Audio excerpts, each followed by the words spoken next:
하나님의 말씀을 보겠습니다. 예레미야 애가 1장, 우리 1절부터 우리 11절까지입니다. 예레미야 애가 1장 1절부터 11절까지입니다. 우리 함께 봉독하겠습니다. 예레미야 애가 1장 1절부터 11절까지를 함께 봉독하십시다. 슬프다 이성이여, 전에는 사람들이 많더니 이제는 어찌 그리 적막하게 앉았는고. 전에는 열국 중에 크던 자가 이제는 과부같이 되었고, 전에는 열방 중에 공주 되었던 자가 이제는 강제 노동을 하는 자가 되었도다. 밤에는 슬피 우니 눈물이 뺨에 흐름이여, 사당한 자들 중에 그에게 위로하는 자가 없고 친구들도 다 배반하여 원수들이 되었도다. 유다는 환난과 많은 고난 가운데 사로잡혀 갔도다. 그가 열국 가운데 저주하면서 쉴 곳을 얻지 못하며 그를 핍박하는 모든 자들이 궁지에서 그를 뒤따라 잡았도다. 시온의 도로들이 슬퍼하며 절기를 지키려 나아가는 사람이 없음이로다. 모든 성문들이 적막하며 제사장들이 탄식하며 처녀들이 근심하며 시온도 권고를 받았도다. 그의 대적들이 머리가 되고 그의 원수들의 형통함은 그의 죄가 많으므로 여호와께서 그를 곤고하게 하셨음이로다. 어린 자녀들이 대적에게 사로잡혔도다. 딸 시온의 모든 영광이 떠나가며 다른 지도자들은 꼴을 찾지 못한 사슴들처럼 뒤쫓는 자 앞에서 힘없이 달아났도다. 예루살렘이 환난과 유리하는 고통을 당하는 날에 옛날의 모든 즐거움을 기억하였으며 그의 백성이 대적의 손에 넘어졌으나 그를 돕는 자가 없었고 대적들은 그의 멸망을 비웃는도다. 예루살렘이 크게 범죄함으로 조소꼬리가 되었으니 전에 그에게 영광을 돌리던 모든 사람이 그의 벗었음을 보고 업신여김이요 그는 탄식하며 가는도다. 그의 더러운 것이 그의 묻었은 그의 나중을 생각하지 아니하며 그러므로 놀랍도록 낮아져도 그를 위로할 자가 없도다. 여호와여, 원수가 스스로 큰 채하오니 나의 환난을 감찰하소서. 대적이 손을 펴서 그의 모든 보물들을 빼앗았나이다. 주께서 이미 이방 나가 주의 성에 들어오지 못하도록 명령하신 그 성소에 그들이 들어간 것을 예루살렘이 보았나이다. 그 모든 백성이 생명을 이으려고 보물로 먹을 것들을 바꾸었더니 지금도 탄식하며 양식을 구하나이다. 나는 비천하오니 여호와여, 나를 돌보시옵소서. 아멘. 이 말씀에 은혜 있으시기 바랍니다. 이번 사경에는 예레미야 애가서를 1장부터 5장까지 할 계획입니다. 이 예레미야 애가서는 어떤 책이냐면 하나님께서 북쪽 이스라엘이 망한 다음에 남쪽 유다만 남았습니다. 그리고 남쪽 유다에게 몇 번이고 너희들이 하나님께 순종하지 않으면 멸망한다, 그런 예고를 하셨는데 그들이 계속 하나님을 떠나 삶으로 말미암아 남유다가 망하게 됩니다. 그래서 바벨론 사람들이 쳐들어와서 거기를 짓밟고 집들을 불태우고 성문을 무너뜨리고 무엇보다도 하나님의 성전이 불타고 그 안에 있던 모든 보물들 다 빼앗겼습니다. 사람들은 다 포로로 끌려갔고 남은 아이들은 꽃제비들이 되어서 먹을 것이 없어서 얼굴 시커멓게 길바닥을 마치 들짐승처럼 다니는데 먹을 것이 없어서 굶주림지고, 여자들은 겁탈을 당하고, 그리고 남은 사람들은 거기서 모든 고통을 다 당하고 지나가는 사람들이 손가락질하고 비방을 받는 그런 상태에 빠진 것을 바라보고 예레미야가 슬퍼하고 울면서 시를 쓴 것이 예레미야 애가입니다. 이 예레미야 애가는 가장 슬픈 책이에요. 이스라엘 백성이 결론적으로 하나님의 말씀을 지키지 않고 하나님이 떠남으로 말미암아 그 나라가 이렇게 망했다. 그리고 망했던 그 상황은 너무너무 비참해서 눈뜨고 볼 수 없는 목불인견이었다 하는 것을 가르쳐 주는 거예요. 그런데 이 예레미야 애가서는 특징이 뭐냐면 다 1장 22절, 2장 22절, 3장 66절, 4장 22절, 5장 22절 이렇게 되어 있어요. 뭐냐면 이 이스라엘 사람들은 알파벳이 22개예요. 그래서 예를 들어서 A, B, C, D. 그래서 영어 알파벳은 26인데 이 사람들은 22개예요. 그래서 A로 글을 쓰고 B로 글을 쓰고 C로 글을 쓰고 그렇게 해서 다 알파벳으로 22절이 나오는 거예요. 이걸 두음법이라고 그러죠. 그래서 A, B, C, D처럼 알렙, 벳, 기물, 달렙, 해, 와우, 자 이렇게 첫 절을 써서 각 절을 만들었어요. 그래서 1장과 2장과 4장은 그렇게 썼고 3장은 어떻게 썼냐면 A를 가지고 3절을 썼어요. B를 가지고 3절을 썼어요. C를 가지고 3절을 썼어요. 그래서 22 곱하기 3 그러니까 66이 나오는 거예요. 그래서 66절이에요. 그리고 5장에는 그런 A, B, C, D가 없어요. 그래서 무작위로 그 슬픔을 표현하는 무작위 방법으로 22절을 썼어요.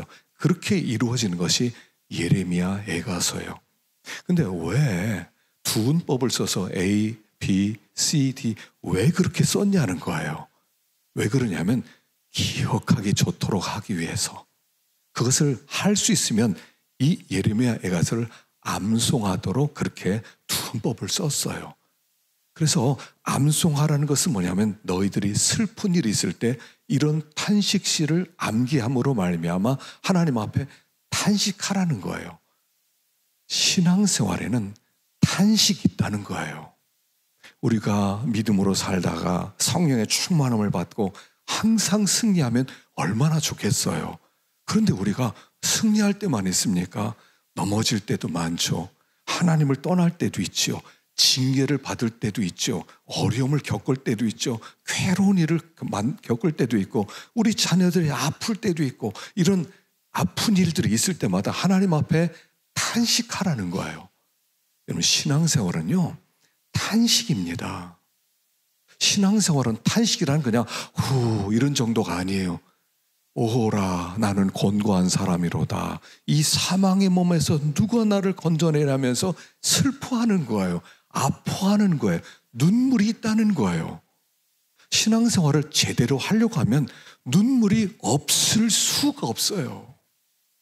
그래서 우리 주님 앞에 가면 주님이 우리의 눈에서 눈물부터 씻겨주시는 거예요. 신앙생활에 언제 탄식이 있었습니까?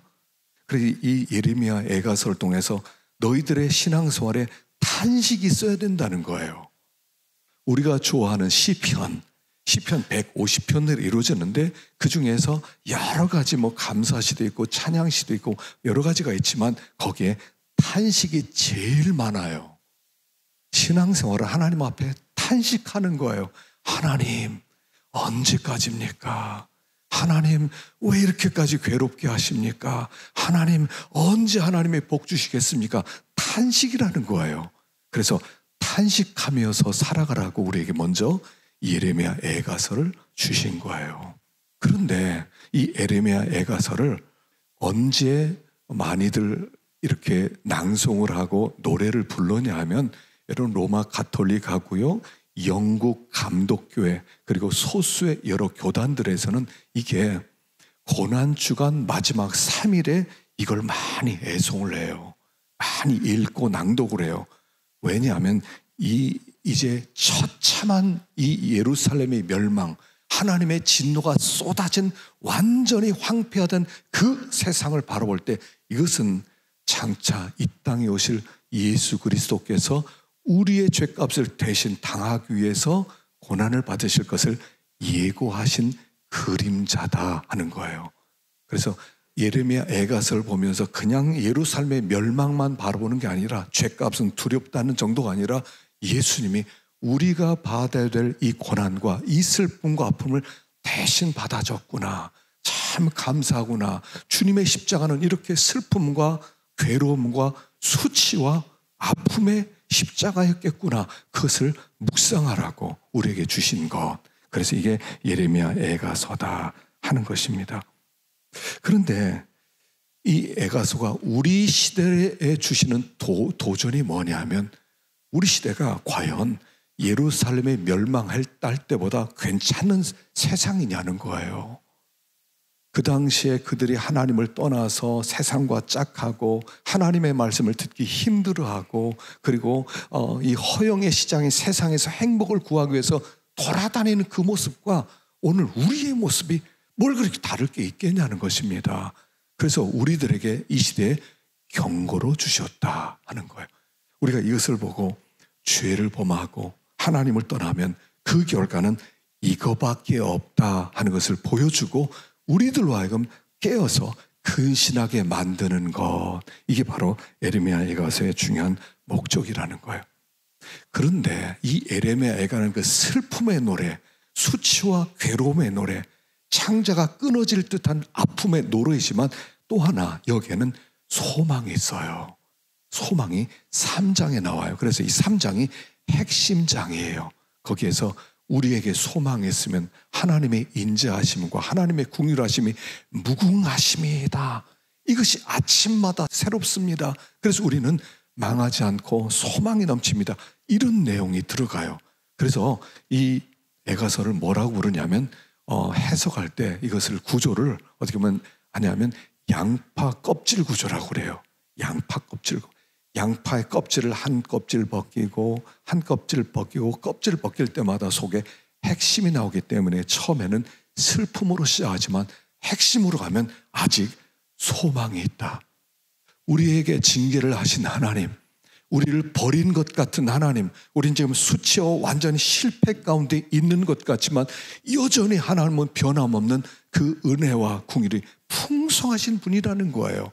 그래서 그분 앞에 나와서 부르짖고 그분을 의지하고 나오기만 하면 그분은 다시 회복시키신다. 이런 소망의 메시지가 예레미야 에가서에 있는 것입니다. 그래서 우리가 에가서를 보면서 그냥 단순히 슬퍼하는구나, 아파하는구나 그런 정도가 아니라 우리가 다시 한번 경고를 받고 우리 삶에 탄식하면서 예수 그리스도를 바라볼 수 있는 그런 책이 될 수 있기를 간절히 바랍니다.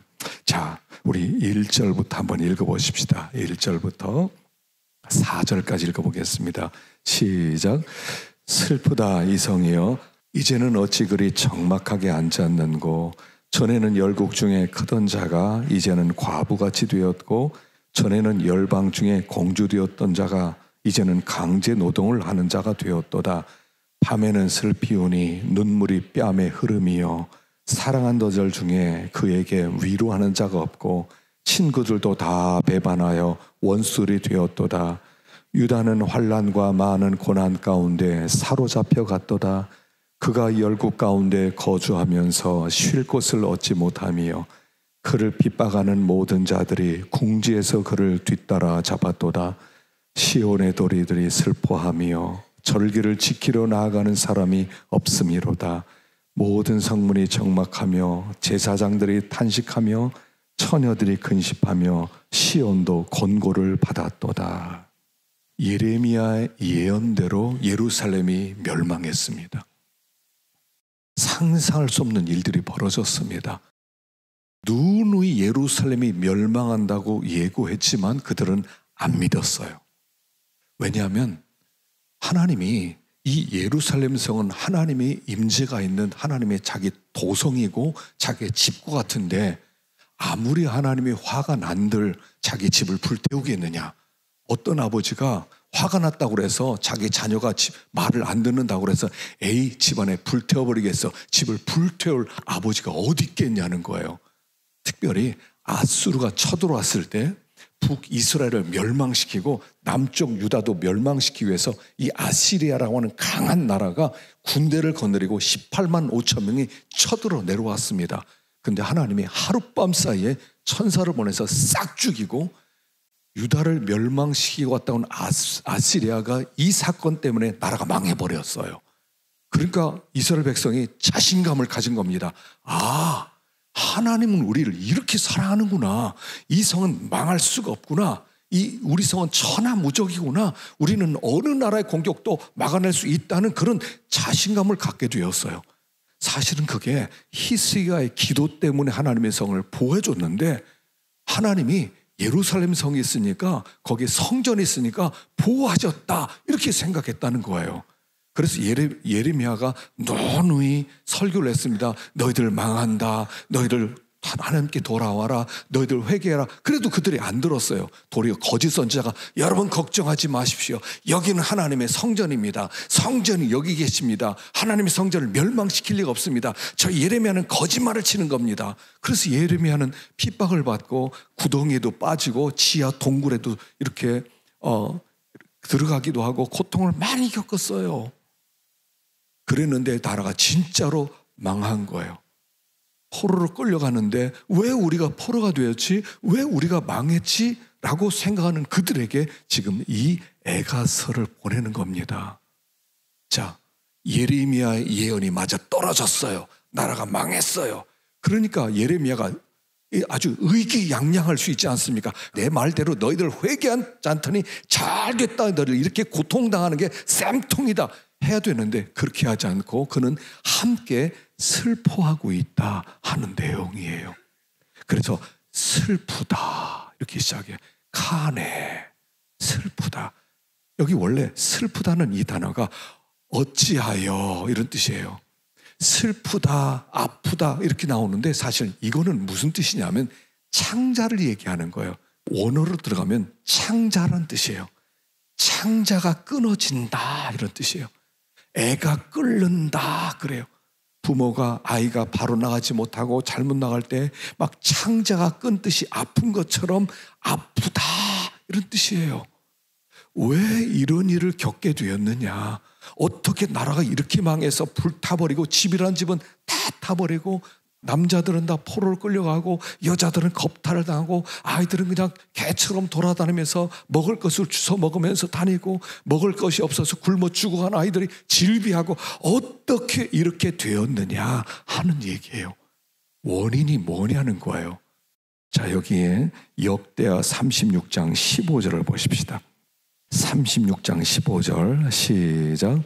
그 조상들의 하나님 여호와께서 그의 백성과 그 거하시는 곳을 아끼사 부지런히 그의 사신들을 그 백성에게 보내어 이르셨으나, 그의 백성이 하나님의 사신들을 비웃고 그의 말씀을 멸시하며 그의 선지자를 욕하며 여호와의 진노를 그의 백성에게 미치게 하여 회복하게 할 수 없으므로, 하나님이 예루살렘을 사랑해서, 유다를 사랑해서 하나님의 사자들을 부지런히 보냈다는 거예요. 선지자를 보냈고 설교자를 보냈고 제사장을 보냈고 하나님의 말씀을 잘 증거하겠다는 거예요. 그런데 그들이 사신들을 비웃고 말씀을 멸시하고 선지자를 욕하고, 그래서 하나님의 말씀을 안 들었다는 거예요. 하나님의 말씀을 안 들었기 때문에 하나님께서 거기 재앙을 내리셨다 하는 거예요. 자, 하나님의 백성이란 무슨 뜻이냐면, 하나님의 백성이랑 하나님과 언약을 맺은 사람이다 하는 거예요. 그래서 하나님의 언약을 맺어서 하나님의 율법을 잘 지킬 때 하나님은 우리의 하나님이 되어셔서 우리에게 복을 내려주신다. 이게 하나님의 백성의 뜻이에요. 그래서 하나님의 백성은 하나님께, 하나님의 말씀에 헌신된 사람이다 이런 뜻이에요. 그래서 그 말씀대로 살 때 우리는 풍성한 복을 받고 이 세상 그 누구도 하늘에서부터 내리는 복을 막을 수가 없는 그런 사람이 되었다 이런 뜻이에요. 근데 그들이 하나님의 율법을 거절해요. 하나님의 말씀을 힘들어해요. 자, 힘들어하는 모습이 예레미야 23장에 나오는데요. 23장 33절을 한번 읽어보겠습니다. 시작. 이 백성이나 선지자나 제사장이 내게 물어 이르기를 여호와의 엄중한 말씀이 무엇인가 묻거든 너는 그들에게 대답하기를 엄중한 말씀이 무엇이라 묻느냐. 여호와의 말씀에 내가 너희를 버리리라 하셨고, 또 여호와의 엄중한 말씀이라는 선지자들에게나 제사장에게나 백성에게 내가 그 사람과 그 집안을 벌하리라 하셨다 하라. 자, 여기 엄중한 말씀이 무슨 뜻이냐면, 제가 세번역에를 이렇게 기록해 놓았거든요. 세번역 성경에는 이렇게 풀어놨어요. 한번 보겠습니다. 시작. 이 백성 가운데 어느 한 사람이나 예언자나 제사장이 너에게 와서 부담이 되는 주님의 말씀이 있느냐 묻거든 너는 그들에게 대답하여라. 부담이 되는 주님의 말씀이라고 하였느냐? 나 주가 말한다. 너희가 바로 나에게 부담이 된다. 그래서 내가 이제 너희를 버리겠다 말하였다고 하여라. 또 부담이 되는 주님의 말씀이라 말을 사용하는 예언자나 제사장이나 백성이 있으면 내가 그 사람과 그 집안에 벌을 내리시겠다고 하여라. 사람들이 예레미야에게 와서 물어본다는 겁니다. 혹시 부담되는 하나님의 말씀 또 받은 적 있어요? 맨날 우리에게 부담만 줘. 맨날 무거운 말만 해. 맨날 힘든 말만 해. 부담되는 말씀 한번 또 해보세요. 한번 그런 말씀이 있으면 한번 들어봅시다. 이런 사람들에게 하는 얘기예요. 하나님의 말씀이 부담된다는 거예요.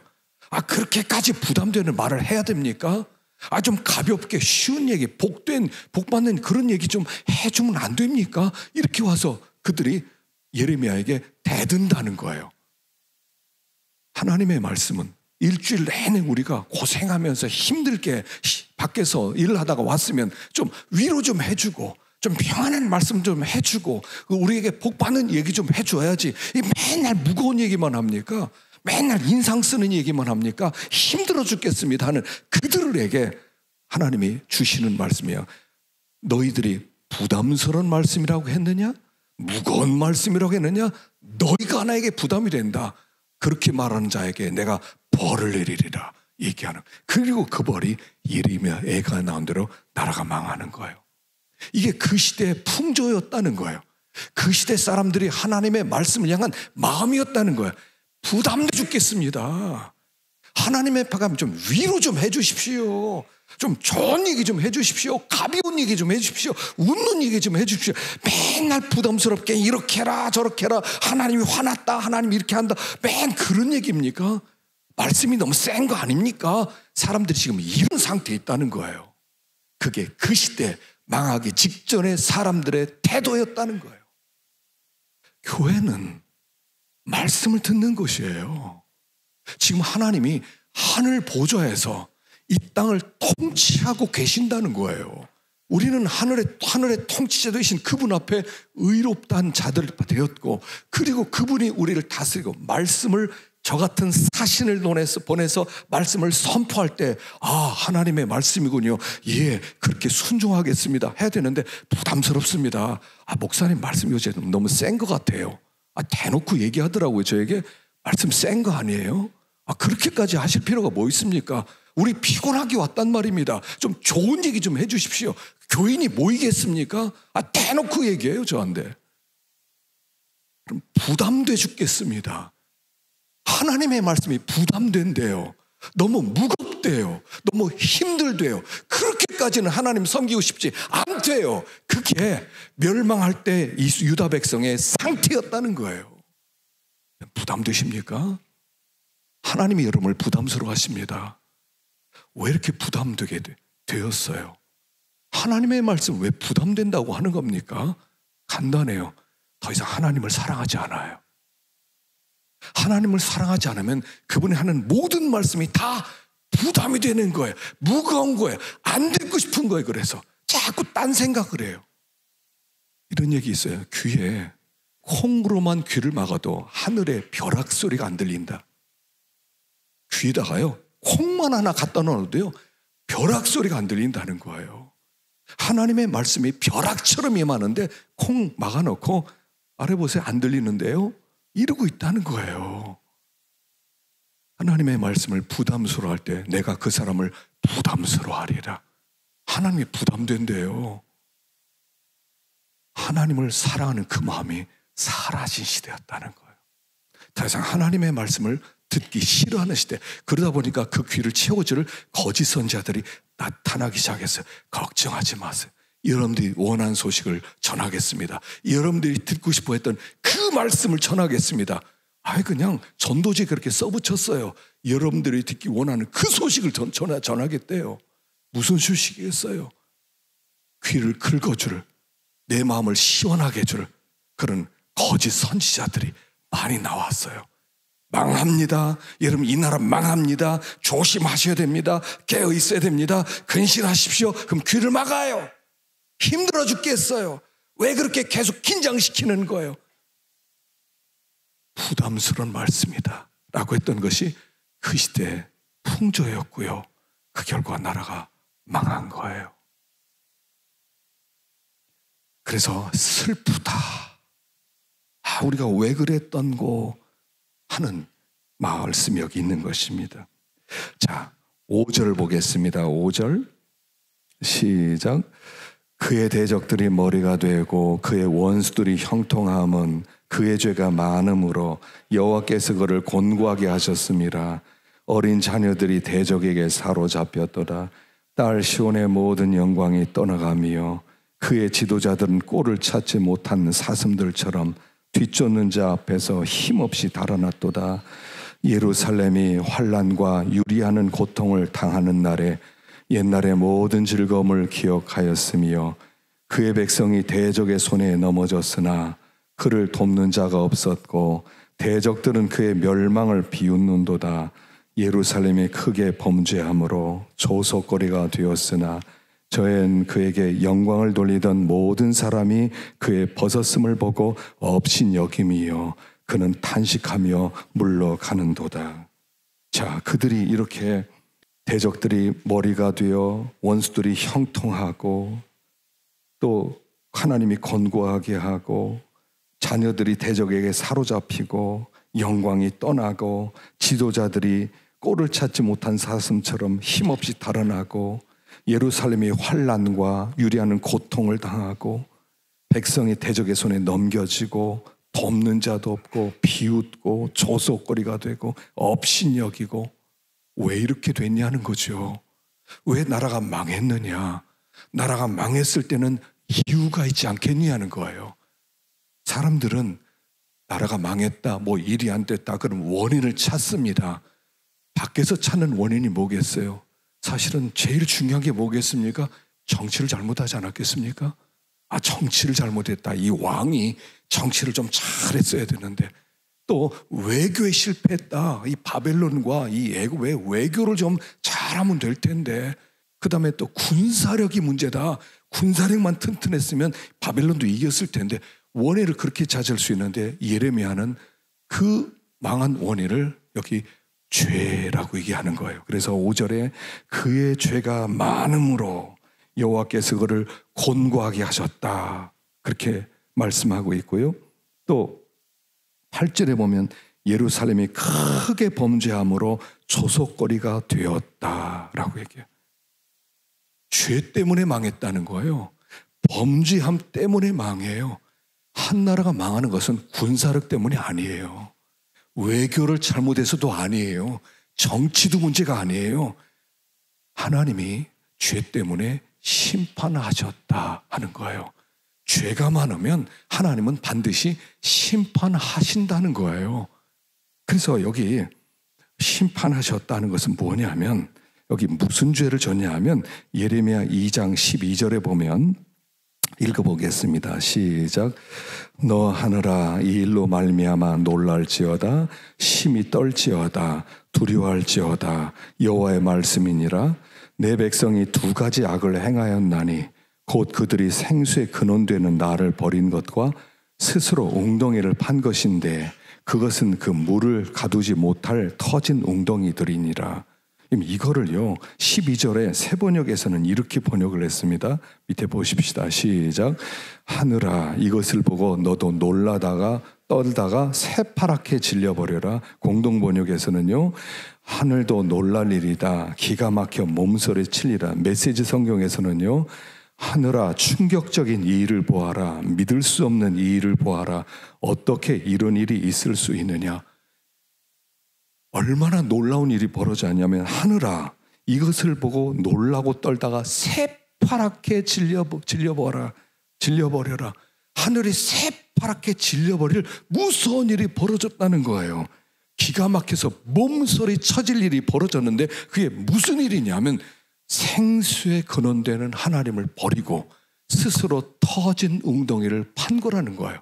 다시 말하면 그들을 도와주시고 그들을 보호하시고 그들을 먹여주시는 하나님을 버리고, 그리고 스스로의 힘으로 살겠다고 하나님을 내팽개쳤다는 거예요. 이게 하늘이 새파랗게 질릴 만큼 놀라운 일이라는 거예요.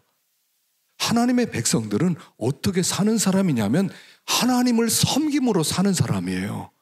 우린 세상에 두려워할 게 하나님밖에 없어요. 근데 사람들이 뭘 두려워하냐면 가난을 두려워해요. 사람들이 두려워해요. 사람을 두려워해요. 사람들이 직장을 두려워해요. 마귀를 두려워해요. 그리고 하나님은 두려워하지를 않아요. 이게 하늘이 새파랗게 질려버릴 그런 두려운 일이라는 거예요. 하나님의 백성이 하나님을 두려워하지 않아요. 너희는 사람을 죽이는, 육신을 죽이는 자들 두려워하지 말고 영과 몸을 지옥에 보내는 그를 두려워하라고 그랬는데, 밤중에 길을 가다가 해를 당하면 어떡하지? 이건 두려워하면서, 내가 가난하게 살면 어떡하지? 이건 두려워하면서 하나님은 두려워할 줄 모른다는 거예요. 하나님 앞에 떨지를 않는다는 거예요. 우리는 어떻게 사는 사람이냐면 하나님의 도움으로 사는 사람이에요.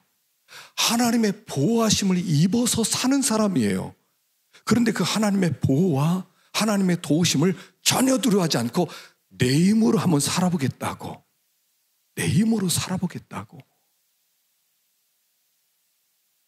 영국에서 사탄교가 시작됐죠.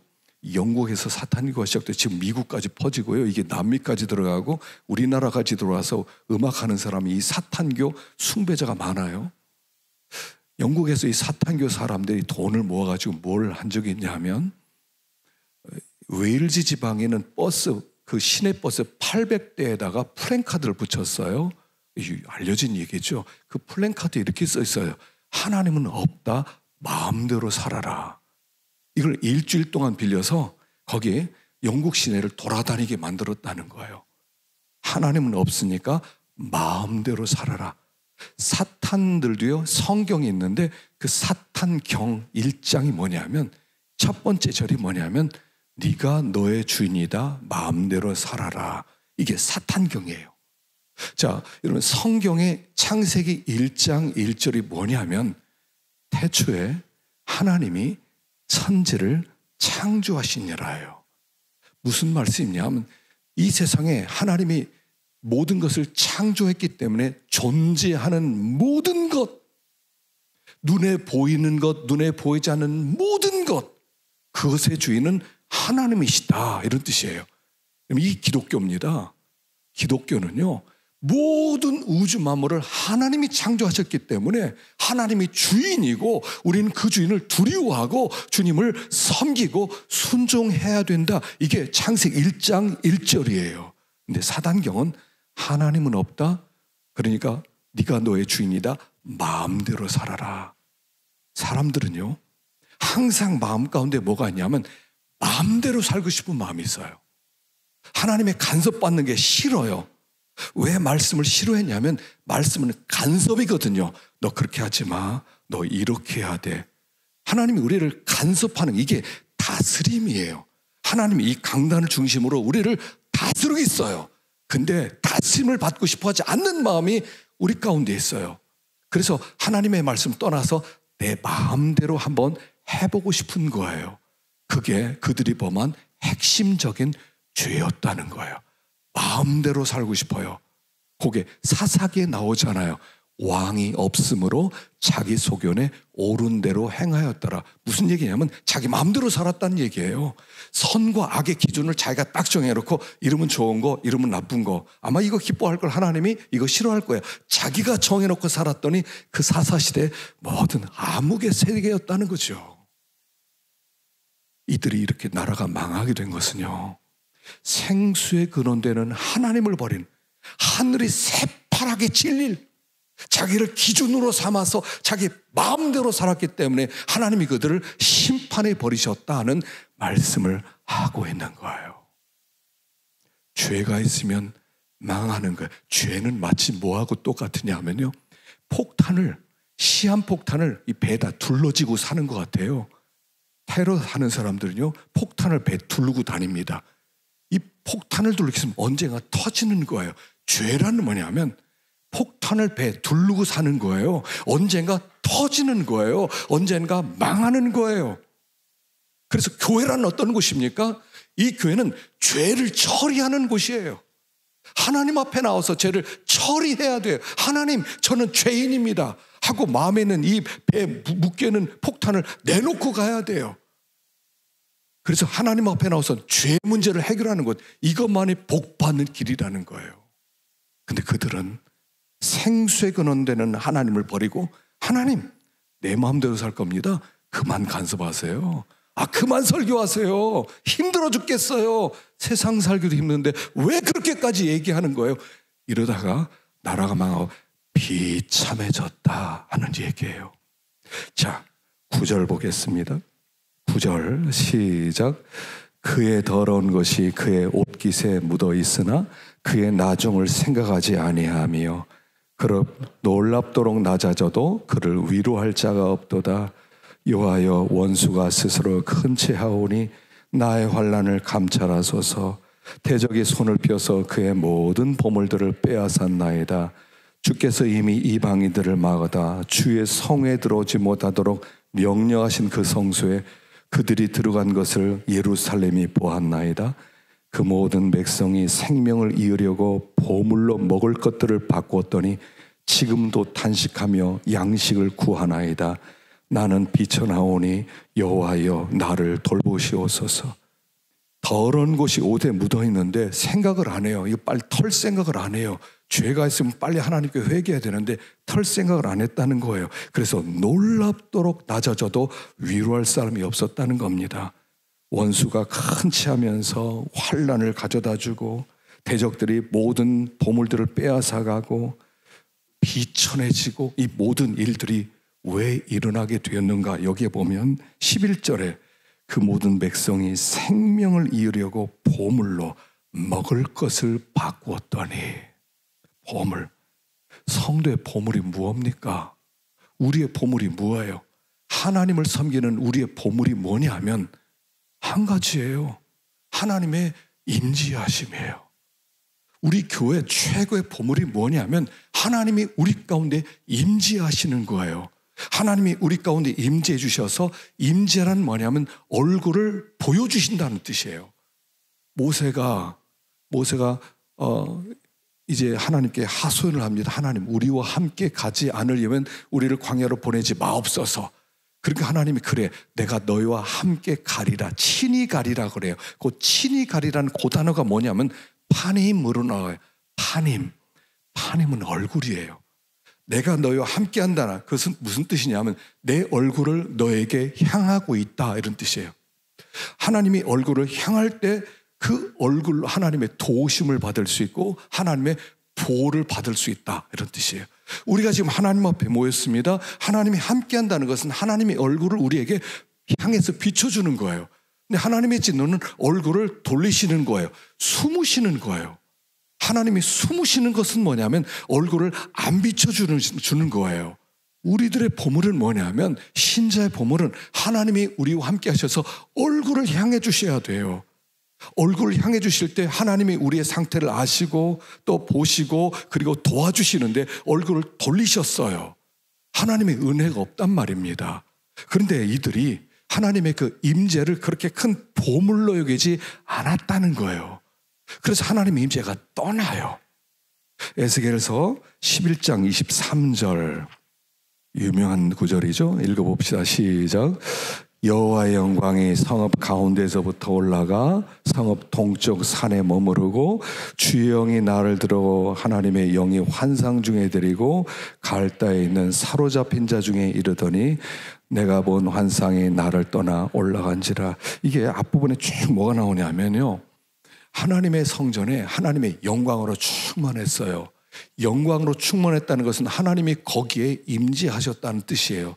그런데 그들이 자꾸 죄를 범하니까 하나님의 영광이 그 하나님의 성전에서 떠나서 마당으로 나왔어요.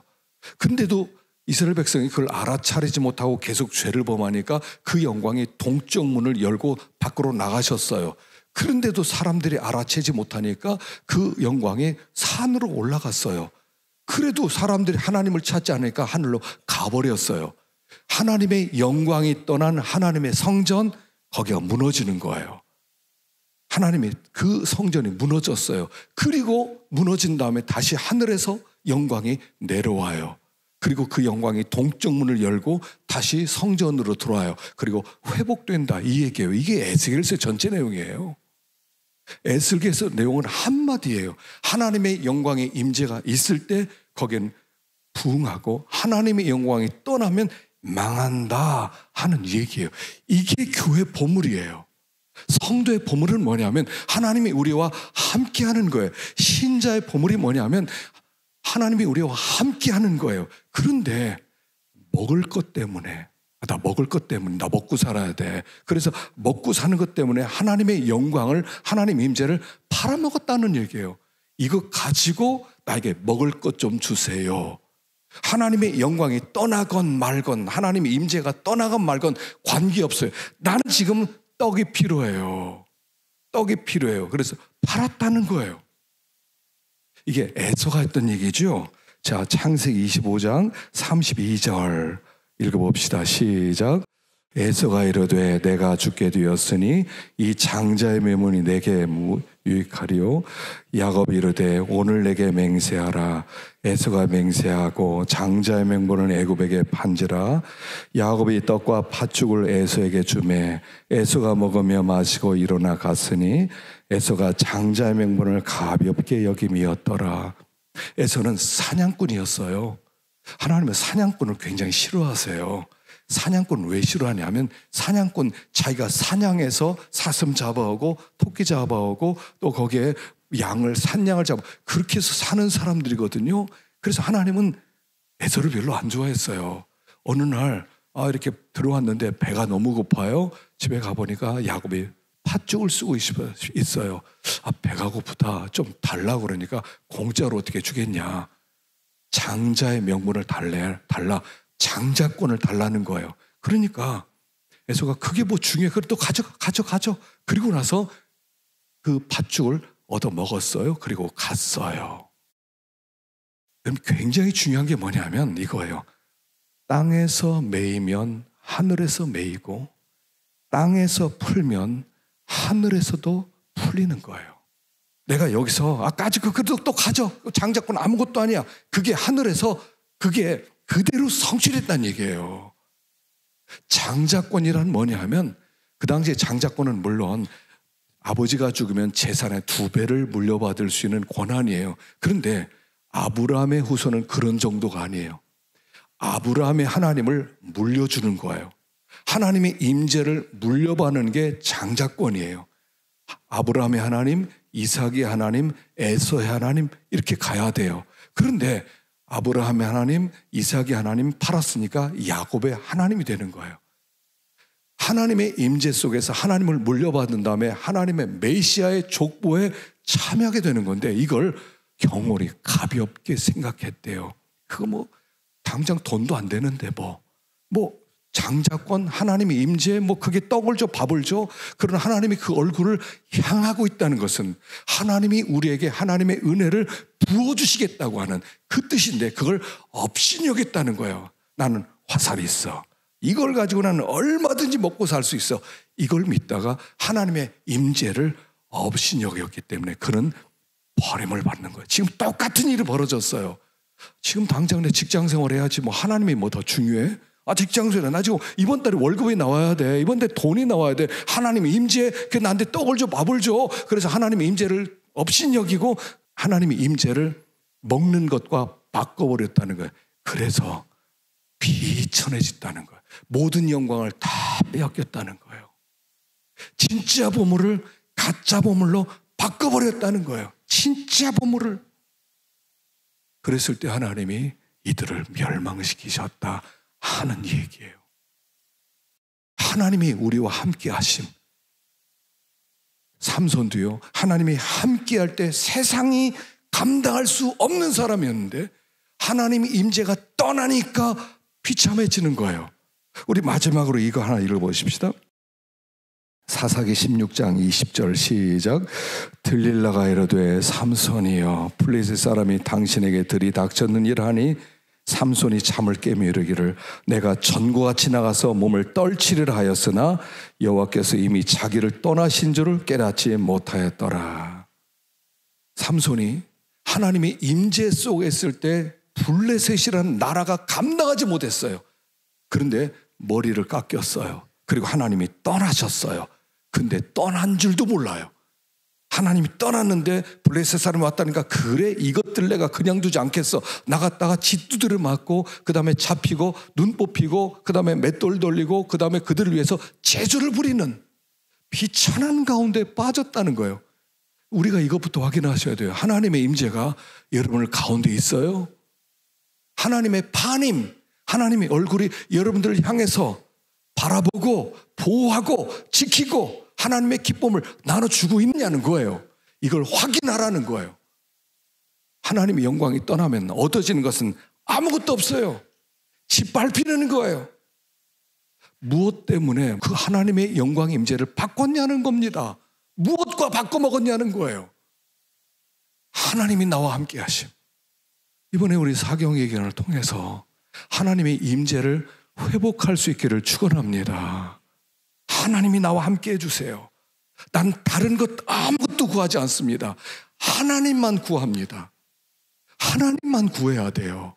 하나님의 얼굴을 비춰주면 앞길이 열리게 돼 있어요. 반드시 열려요. 근데 하나님의 영광 임재를 업신여기고 내팽개치고 그리고 나서 그냥 되는 대로 그냥 내 힘으로 내 화살통 믿고 살고 해서 발버둥 치면 계속 비천해져요. 계속 비천해지게 돼 있어요. 그리스의 현대 문학가 중에 그 데브라고 하는 그 유명한 니코스 카잔차키스라는 사람이 있죠. 제가 예전에 소개했던 그리스는 조르바라고 하는 책을 썼어요. 이 사람이 한 번은 수도원을 방문했어요. 한 수도사를 만났어요. 이 수도사 보니까 얼굴이 너무 피곤해 보이는 거예요. 너무 지친 모습이에요. 그래서 이렇게 물어봤답니다. 아직도 사탄과 싸우는 중이십니까? 왜 이렇게 피곤해 보이십니까? 그랬더니 수도사가 그러더라고요. 아니에요. 사탄과 싸움은 이미 끝났습니다. 내가 이겼습니다. 그런데 왜 이렇게 피곤하십니까? 지금 나는 하나님과 싸우는 중입니다. 그러더래요. 아니 하나님과 싸워요? 어떻게 하나님과 싸워 이길 수 있습니까? 그러니까 수도사가 그렇게 말하더래요. 아니 나는 이기려고 싸우는 게 아니라 지려고 싸우는데 내가 져지지가 않습니다. 져지지가 않습니다. 하나님을 어떻게든 이겨보고 싶습니다. 내가 하나님보다 더 똑똑해지고 싶습니다. 항상 이 내 마음속에 있습니다. 내가 지려고 하는데 너무 힘듭니다. 나는 그 싸움 중입니다. 하더라는 거예요. 우리가 하나님과 싸우고 있어요. 져야 되거든요. 항복해야 되거든요. 하나님의 말씀이 임해야 되거든요. 그래야 하나님이 우리를 종으로 삼으시고 자기의 백성으로 삼으시거든요. 근데 하나님이 이기려고 그래요. 하나님 안 지고 싶어요. 전 똑똑해요. 그러니까 하나님이 함께하지 못하는 거예요. 야, 손 들어라. 항복해라. 탕자가 하나님 아버지를 떠났어요. 아버지를 이기려고 떠났어요. 아버지보다 더 잘 되려고, 아버지가 도와주지 않더라도 더 부자 되려고 떠났어요. 그러다 거지가 됐어요. 그리고 아버지께 돌아왔어요. 이게 뭐냐 하면 지는 거예요. 항복하는 거예요. 항복하는 거예요. 그렇게 되었을 때 거기 하나님의 임재 속에 풍성한 삶이 약속되어 있는 거예요. 내 힘으로는 여러분 안 돼요. 내 능력으로, 내 스펙으로 안 돼요. 하나님의 임재가 다시 회복되어져야 돼요. 항복하세요. 하나님 앞에 내려놓으세요. 이제 하나님의 다스림을 받겠습니다. 고백하세요. 하나님이 찾아오세요. 하나님이 붙들어 주세요. 하나님이 인도해 주세요. 하나님의 풍성함을 주실 거예요. 이번 사경회를 통해서 하나님의 영광의 임재를 회복하실 수 있기를 간절히 축원합니다. 기도하십시다.